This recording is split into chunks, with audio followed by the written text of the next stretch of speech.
Selamat pagi semuanya, perkenalkan nama saya Maria Bernadetta, NIM saya 1225100037. Saya dari Prodi PPKN atau Pendidikan Kewarganegaraan. Tujuan saya membuat video ini adalah untuk memenuhi tugas mata kuliah Pendidikan Anti Korupsi. Korupsi adalah tindakan tidak jujur atau curang yang melibatkan penyalahgunaan kekuasaan dan keuntungan pribadi. Definisi: secara harfiah, korupsi berarti kebusukan, keburukan, atau ketidakjujuran. Dalam konteks hukum dan pemerintahan, korupsi adalah penyalahgunaan jabatan publik untuk keuntungan pribadi. Jenis-jenis korupsi. Yang pertama ada suap, yaitu memberi atau menerima sesuatu yang berharga untuk mempengaruhi keputusan. Lalu yang kedua ada pemerasan, meminta uang atau keuntungan lain dengan paksaan. Lalu yang ketiga ada penggelapan, mencuri atau menggunakan dana publik untuk kepentingan pribadi. Lalu selanjutnya ada kolusi. Kolusi adalah kerjasama rahasia untuk melakukan kecurangan. Dampak korupsi bagi ekonomi yaitu menurunnya investasi dan pertumbuhan ekonomi. Lalu meningkatkan biaya proyek dan layanan publik, mengurangi pendapatan negara.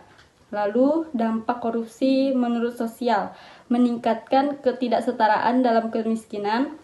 Yang kedua, menurunkan kepercayaan masyarakat terhadap pemerintah. Yang keempat, memicu konflik. Lalu yang politik adalah melemahkan demokrasi dan supremasi hukum. Yang kedua, menciptakan ketidakstabilan politik, merusak citra negara di mata internasional. Dan yang keempat adalah upaya pemberantasan korupsi. Upaya pemberantasan korupsi. Yang pertama ada penguatan lembaga anti korupsi, memastikan lembaga seperti KPK memiliki independensi dan sumber daya yang cukup. Lalu yang kedua, peningkatan transparansi, membuka informasi publik dan melibatkan masyarakat dan pengawasan. Yang ketiga, reformasi birokrasi, yaitu meningkatkan efisiensi dan akuntabilitas birokrasi.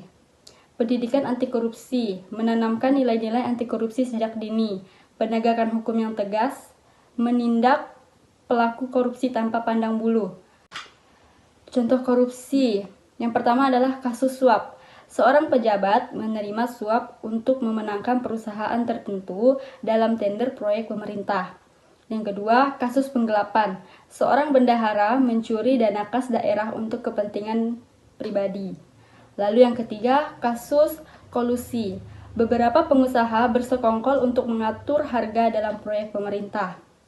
Lalu yang selanjutnya, nilai-nilai anti korupsi. Yang pertama ada jujur, selalu berkata jujur, benar dan tidak berbohong. Yang kedua disiplin, taat pada peraturan dan norma yang berlaku.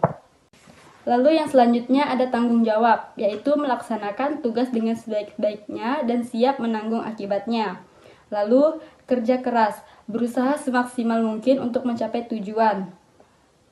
Sederhana, tidak hidup bermewah-mewahan dan tidak berlebihan. Dan yang selanjutnya ada berani, yaitu tidak takut untuk mengatakan kebenaran dan melawan ketidakadilan. Lalu yang selanjutnya ada adil, memperlakukan semua orang sama tanpa memandang perbedaan atau pandang bulu. Penyebab korupsi. Yang pertama adalah lemahnya penegakan hukum, yaitu kurangnya tindakan tegas terhadap pelaku korupsi. Yang kedua, kurangnya transparansi, proses pemerintahan yang tertutup menciptakan peluang korupsi. Dan yang ketiga, gaji rendah. Pegawai pemerintah yang bergaji rendah lebih rentan terhadap suap. Lalu, budaya toleransi. Masyarakat yang menerima korupsi sebagai hal yang biasa. Lalu, kekuasaan yang terlalu besar. Kekuasaan yang tidak terkontrol membuka peluang penyalahgunaan. Solusi yang diperlukan untuk mengatasi korupsi yaitu diperlukan hukum yang berat, transparansi anggaran, dan reformasi politik yang komprehensif. Selain itu, penting untuk memperkuat sistem pencegahan dan pengawasan, serta membangun kesadaran hukum di masyarakat. Lalu selanjutnya adalah faktor penyebab korupsi. Korupsi sistematik disebabkan oleh beberapa faktor, terutama oligarki politik, lemahnya penegakan hukum, dan budaya sogok yang mengakar.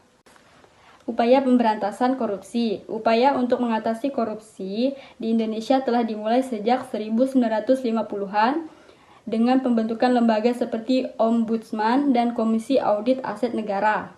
Pemerintah juga berupaya memulihkan kerugian negara dengan pelaku korupsi untuk mengembalikan uang yang mereka curi. Sekian penjelasan dari saya, terima kasih.